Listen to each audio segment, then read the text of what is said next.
with health equity in the United States continuing to kind of unfortunately take a nosedive, we now have to be really skillful and strategic in how we deploy health resources and healthcare delivery by making sure that those who are in these positions that are providing the resources and care, that they understand what the landscape of the problem is. They truly understand how to attack the problem in an effective way and think about the resources that are necessary to be successful.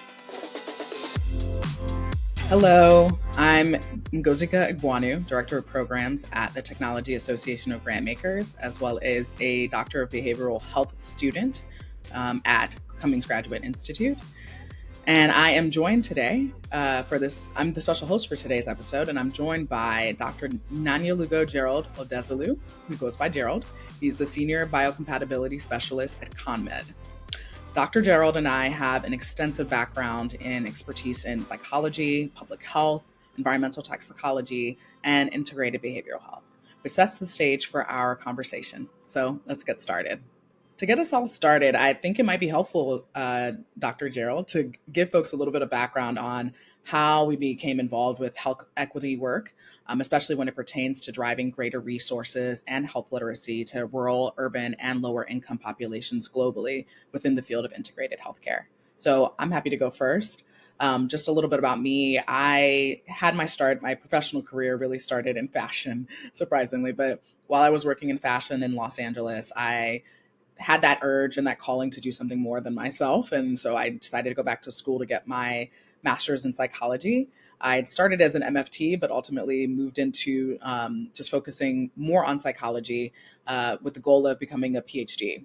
While I'm not a PhD, I did have the special opportunity to work closely with families and do research for organizations like UCLA and specifically their Peers program, which is really focused on supporting young children and adults with autism who are on the autism spectrum, provide them with social skills as well as other behavioral skills to help them be able to make more friends and communicate and ultimately just feel more involved and feel like they have a community and build that community among friends. And so I got to do research with under Dr. Elizabeth Lawgeson while I was in my master's program at Pepperdine University Graduate School of Education and Psychology. And in addition to that research work, I also got to work with kids on the spectrum as a behavioral therapist. That was something I did from approximately 2016 to 2019. And so my experience doing that work and also conducting research on psychology for a variety of different diagnoses and disorders ultimately really informed a lot of my decision to continue my education. I ended up going to school at the University of Rochester to get my Master of Science in Bioethics and medical humanities. And I did that because I knew that if I was going to go on the doctoral route or if I was going to move into more of a professional vocational role, like becoming a nurse or nurse practitioner, I wanted to really have a deeper understanding of the ethical considerations of what's going on with communities and members who are being treated and served at hospitals and clinics globally. And I also wanted to find ways that could be more innovative and creative in order to reach those communities and to help improve health outcomes. And so that's really a lot of what is behind bioethics and medical humanities. It's essentially just taking what we know of the humanities, such as art, literature, music, you name it, and ultimately applying it to medical situations. And so that experience and knowledge has helped me really develop a stronger bedside manner and an ability, I think, to support healthcare professionals in being more aware of the ethical complications and issues that are really affecting patients and to be able to serve them in more, I would say, more human-centered ways.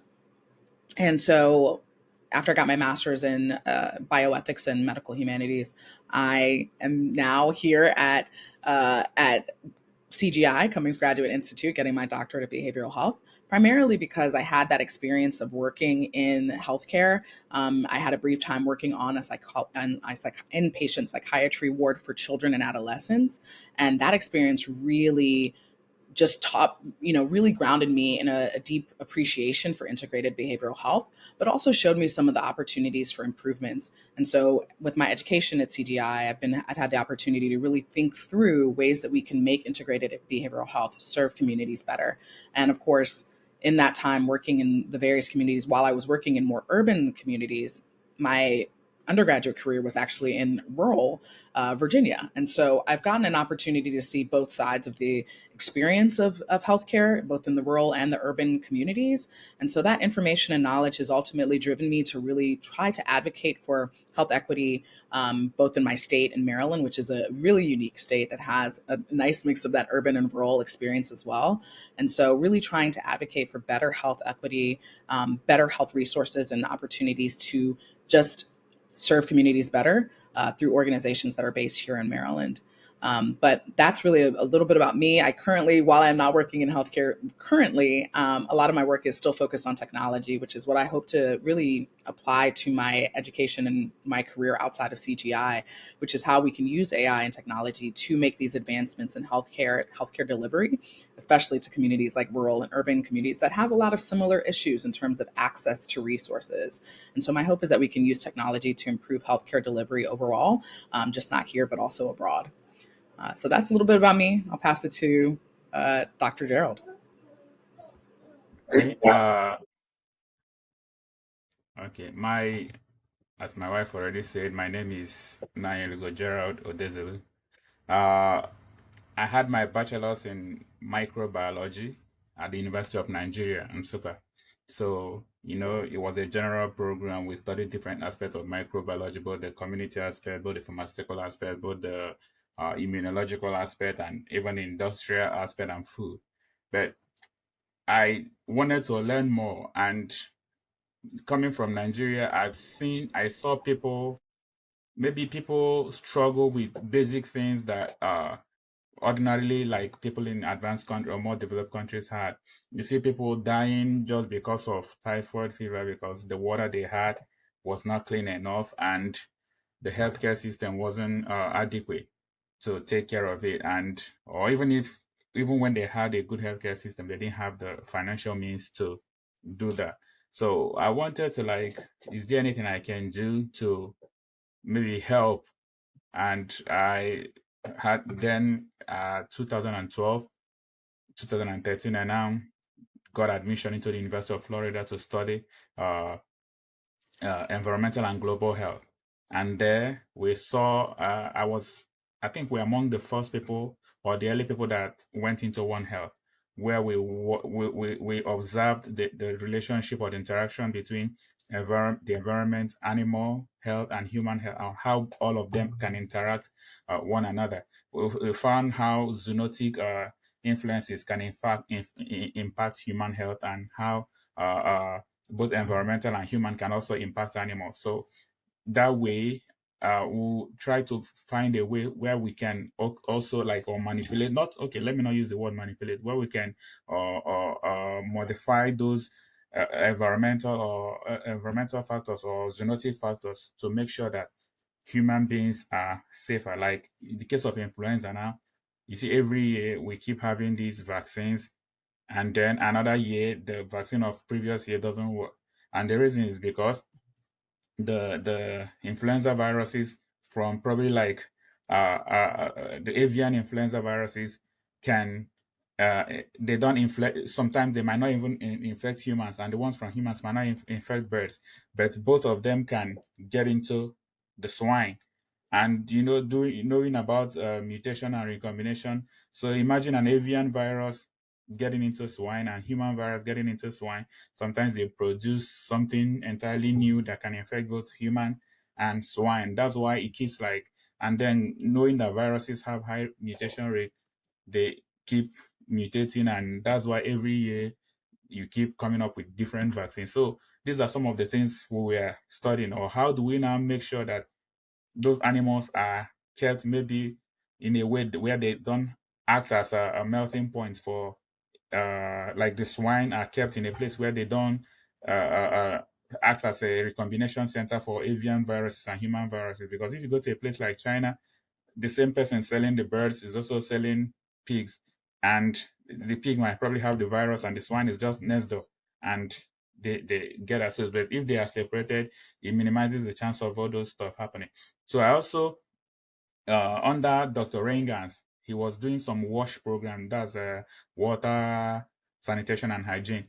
So there they were studying the efficacy of vaccines, and they found out that maybe the same vaccine that people had like in a place like the US might not have the same efficacy as the one maybe in some African country or some Middle Eastern country.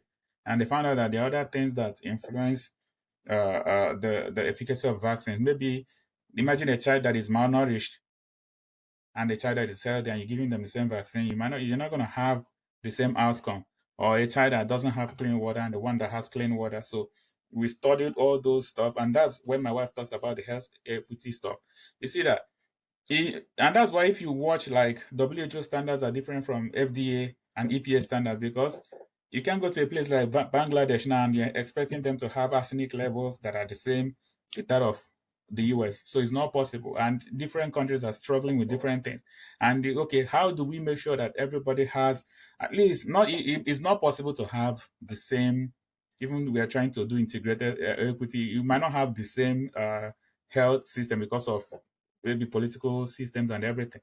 But at least find a way to make things a little easier. Like if you go to a place like Nigeria now and you're trying to give vaccine, you have to first thing you have to do is to make sure the child has eaten and the child has some balanced stuff before they can even start receiving the vaccine. So when I finished my master's, I did toxicology, like interdisciplinary one too, where we also checking environments too. You see that sometimes some people get toxic materials and then maybe some due to economic situation they go and dump them in places where people like some poorer neighborhoods like we're here in Maryland, and you can see something like that too.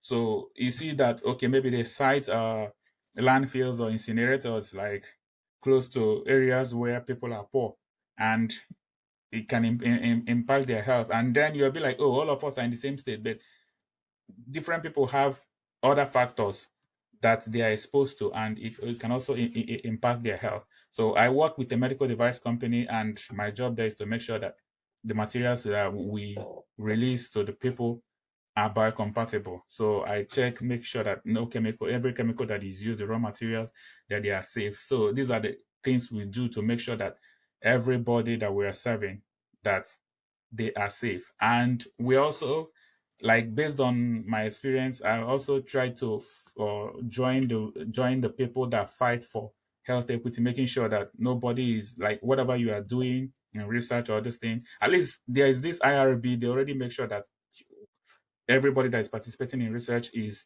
has a like has given their consent, so that nobody is using like is being used like a lab rat or something like that.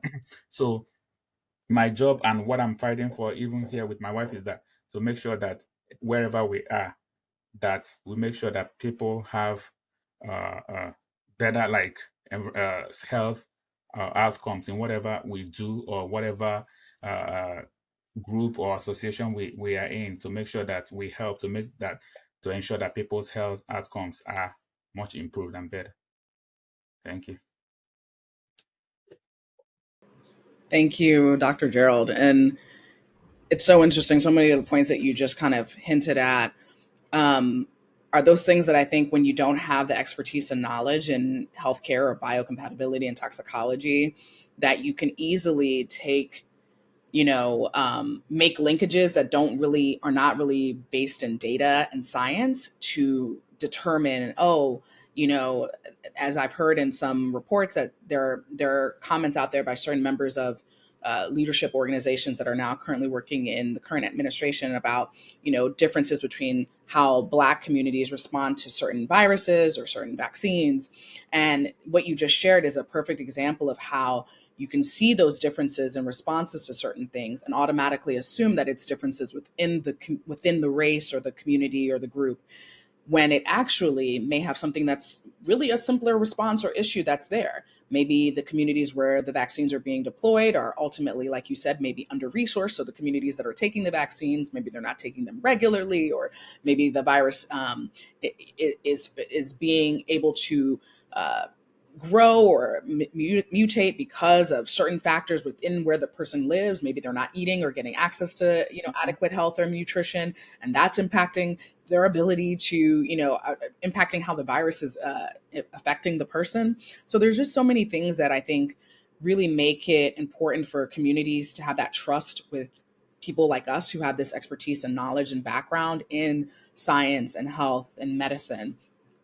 And so I wanted to talk a little bit about that. Like, you know, as our in our roles, you know, we may be working for organizations that are not necessarily, you know, providing this training to organizations, but what roles does education and training play in successfully ensuring healthcare organizations are prioritizing equitable care delivery?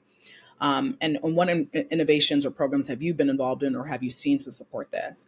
And you know, I'll answer this first in that, you know, as I shared, I think education and training have a huge and significant role to play in ensuring organizations are prioritizing equitable care delivery. You know, as Dr. Gerald mentioned, when you see differences in groups, it's important to truly investigate what those differences are and what's contributing to them. And so having that education and training to be able to discern between just seeing something that's, you know, an outcome and immediately making an assumption about it, or truly using scientific practice to investigate it deeper to really understand what is contributing to these differences. And so, you know, through my education at CGI, one of the courses that I've greatly appreciated has been my population health course, where I was essentially supposed to take a population health issue and really try to understand and investigate how could we build a program that could deal with some of the challenges or issues that we see to healthcare delivery within a specific group. For example, the group that I chose in this case was people with HIV, living with HIV in the urban city of Baltimore, where I'm located, as well as Dr. Gerald. And in that project, the education and training that I got from CGI and my experience basically taught me that what we're seeing with the growth of HIV cases in cities like Maryland and in Atlanta as well is that there's not a lot of health education, health literacy.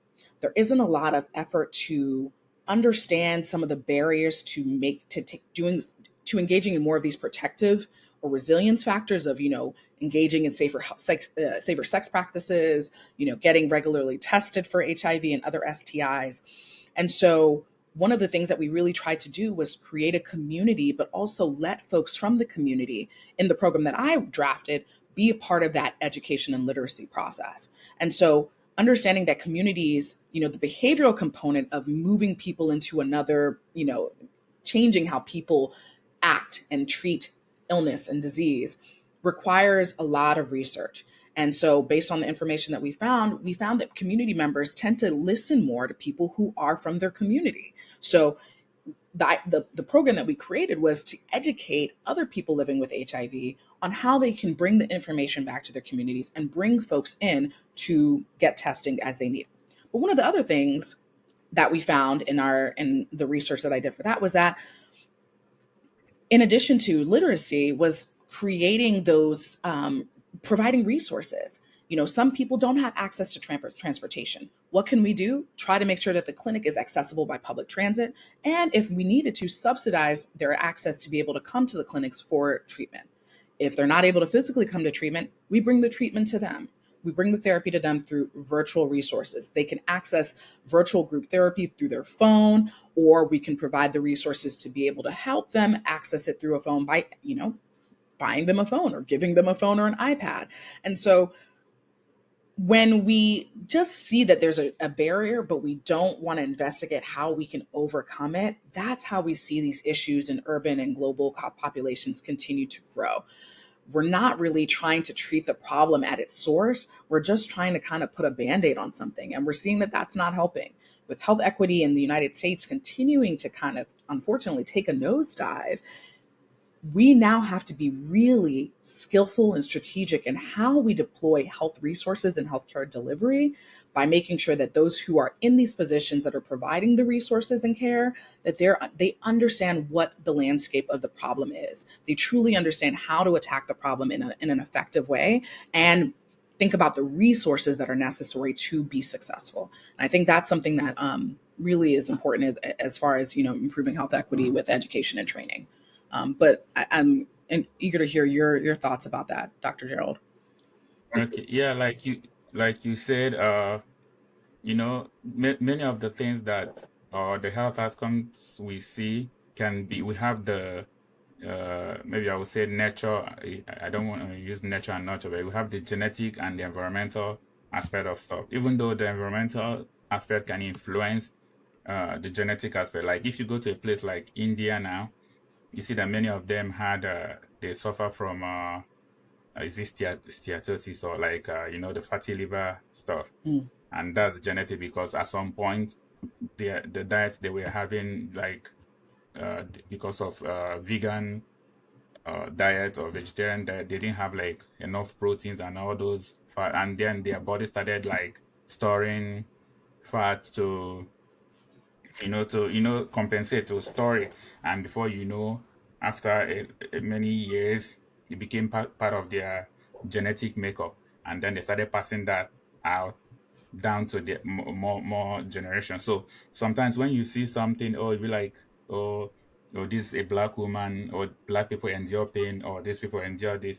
No, sometimes you have to check: is this like environmental stuff, or is it because of like genetic makeup, even though they are intertwined? So in the environmental aspect, you also have to make sure that you don't, just because this person is already used to, like if you go to like a place like Nigeria, they say, oh, these people are happy people, and because they are happy, the government doesn't tend to do things they're supposed to do to help them, because these people are already coping.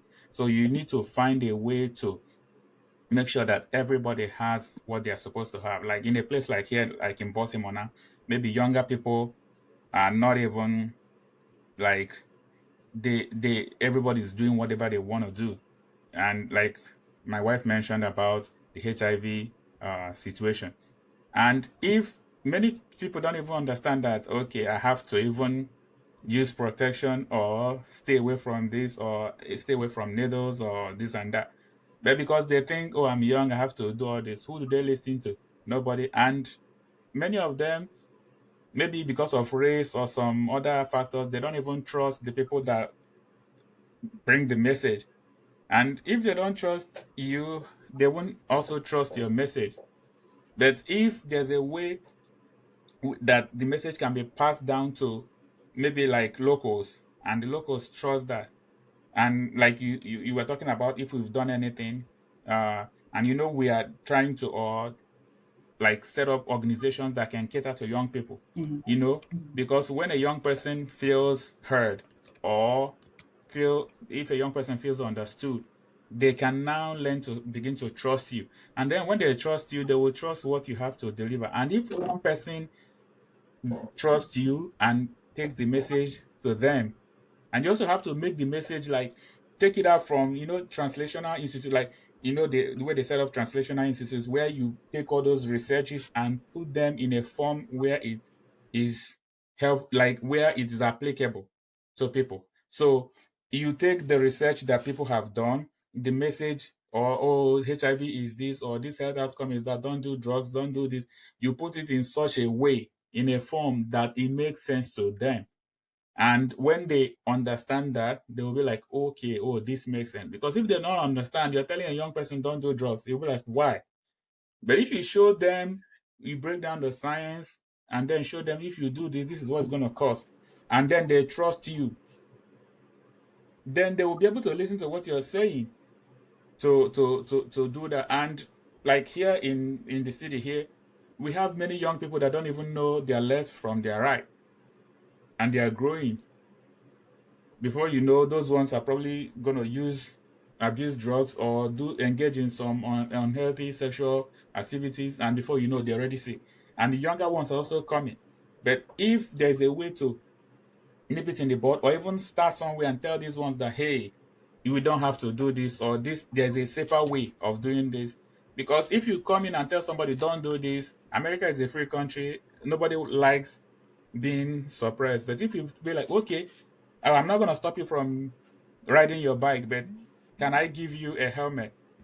Or like find safer ways of doing the same thing you love doing. And there's a way you deliver your message and they appreciate it, then the message will be able to sink in. And then they can listen to you and know that, oh man, I'm actually on your side, and we just want what is best for you, instead of just trying to impose things on you. So if they trust you, they will listen to you.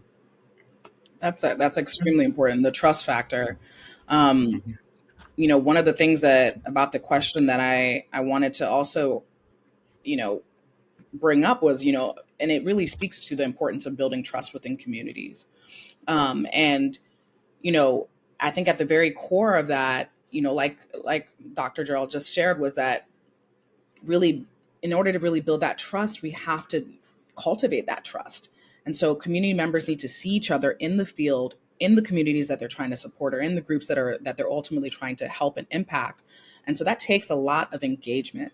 That takes a lot of effort and time investing in the community, talking with community members, engaging with community members to ultimately hear what they need, how they want to hear it, how they want to receive information, and then tailoring your approach and your work to that. And I think one of the organizations that I've seen do a really great job at, or at least has seen that there's an issue and really are trying to address it, are two. One of which was this New York State the Office for Mental Health. At the time that I was working in New York State in the inpatient psychiatry ward, many of the kids that were in there as young as 7. Actually, the youngest child that was on that ward was 2 years old. I wasn't there for a 2-year-old, but it shocked and scared me. And typically what brings children into that inpatient psychiatry ward is suicide. And I know that can be triggering for some folks to hear, but it was extremely sobering for me to realize that children as young as 7 are experiencing enough trauma in their lives that is an option for them.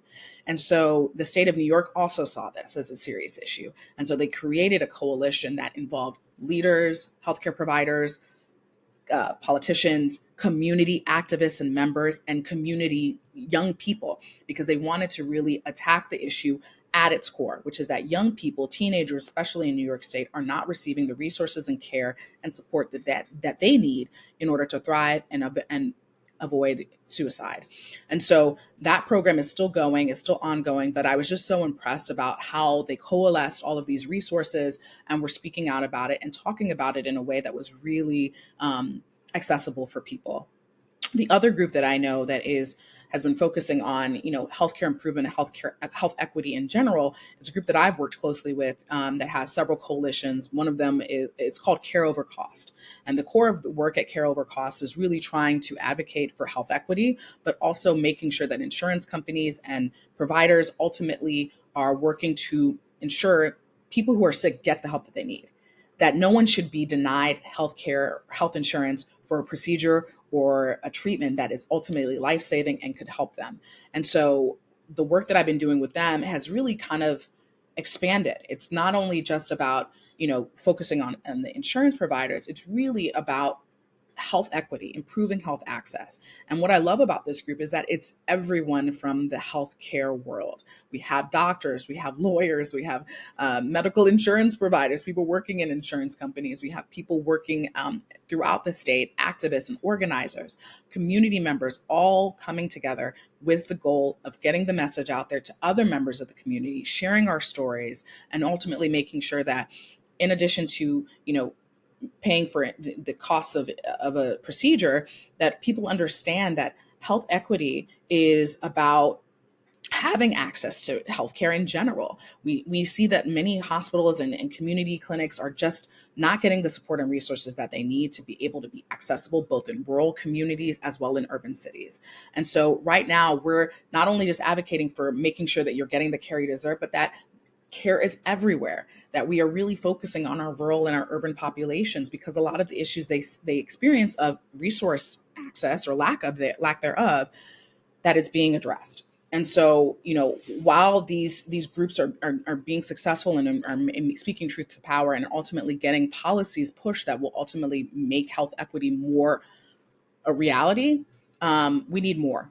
And like Dr. Gerald said, we need more community members. We need to engage more folks who are being impacted by what's happening in the world, especially as far as healthcare, to speak up and acknowledge how, if we don't address some of these inequities, they can cause more problems. We see our healthcare system continuing to be one of the lowest of the developed nations in the world. This can't continue. Being one of the worst and then also being the most expensive is not great. We got to find a way to make things more accessible, less expensive, but ultimately catering to the needs of those unique communities. And at thinking outside of the example that we used with HIV, I think about Cancer Alley. I think of places in Louisiana and the South and the rural South that, like as my husband mentioned, there's places where we're putting these, landfills, and we're putting all of these incinerators, and we know that they cause cancer. And then yet we are not at the same time, exposing people to harms, but then we're not even doing anything to try to mitigate, try to make sure that we can, put signs up, make sure that people are aware of what negative impacts can be coming their way. And so my hope is that through continued work of community collaborating and working with folks like Gerald and Dr. Gerald and his organizations and community members and leaders, that we can ultimately create a future that really caters to the needs of rural and urban populations. But it's going to take a lot of work, and but it's work that's doable. It's just a matter of coming together, sitting at the strategy table, and really thinking through what are some of the unique issues that are happening in each of these communities, and how can we best serve them by using data to ultimately, drive our decision making. Yeah. And another thing I wanted to contribute is maybe this one has to do with the government. Sometimes it's not easy to even set up anything in the US. So much bureaucracy, like bottleneck, even like I want to set up an organization that will cater for this group, or then they will require this document. I know it's good for proper documentation, but excessive documentation can also discourage the people that want to help. Mm-hmm. Imagine, oh, I want to like maybe help and do some community outreach, or do something like you remember talking about the one for young children, not young children, maybe like teenagers in the foster unit. And then you see all the documentation. You have to set up this. You have to show that you have to have a house. You have to, but imagine a young person that is trying to set up that. How are you going to be able to buy the house before you get approval? So you see that by the time you think about all the processes or everything you have to do, you get discouraged and it never gets done. So government, and when I was doing research, like in graduate program, you find out that maybe your colleagues in Canada and in China, they're like ahead, because before you can even transport material from, maybe I was in Florida to Georgia, you take months and months to get approval, and someone in China has gotten that within a week. Someone in Canada has gotten it. So your study is taking you 2 years, while they are finishing theirs in 6 months. So sometimes the American government, they need to like help make things a little easier. I'm not saying they should just let anybody come in and set up something, but they should just make sure that people that really want to help, that they make things easier for them to, and they get encouraged. They get a little push to help them like start, instead of setting up so many obstacles that can discourage them from trying to help the community. Well, I know we're at the close of our time together, and what you just shared actually brings me to, I wanted to just highlight two organizations that are doing really great work to kind of do that, alleviate a lot of that administrative burden, and make it a lot easier for organizations to provide the information that's necessary to get projects off the ground. One of them is simpler.grants.gov. Now, I don't know about the future of simpler.grants.gov, but at the time that I was hearing about the work that they were doing, they were working to improve grant applications at the government level. And as we know, the government is the greatest provider of grants to the United States and abroad in many ways through organizations like USAID.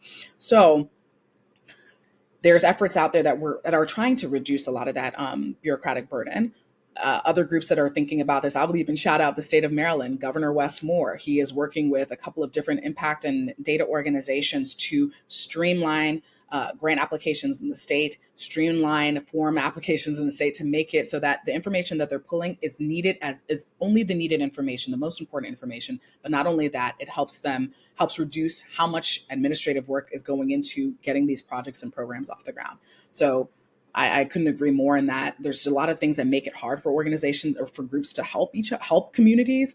And the one hope that I'm having is that groups like simpler.grants.gov, as well as Code for America, and even the example of what's happening here in Maryland, is that there are people that are thinking about this and are working to try to make these improvements to make it easier. Not easier in the sense that you don't have to have all the proper guardrails and safety measures in place, but ultimately better and more effective for you to get your projects and change-making ideas off the ground. And so I'm inspired by that and hopeful that things will change and improve, Dr. Gerald, and that we can be able to get some of the exciting ideas that we want to and turn them into actual reality. So thank you. It has been a real pleasure getting to speak with you today, Dr. Gerald, and for CGI giving us the opportunity to talk about health equity and our work and some of the ways that we've seen that show up in the world today. On that note, I just want to say a big thank you to you, Dr. Gerald, for joining me and for sharing your insights and expertise with us today. And thank you all for listening. If you enjoyed this episode, don't forget to subscribe and share. Let's keep disrupting healthcare together. Until next time.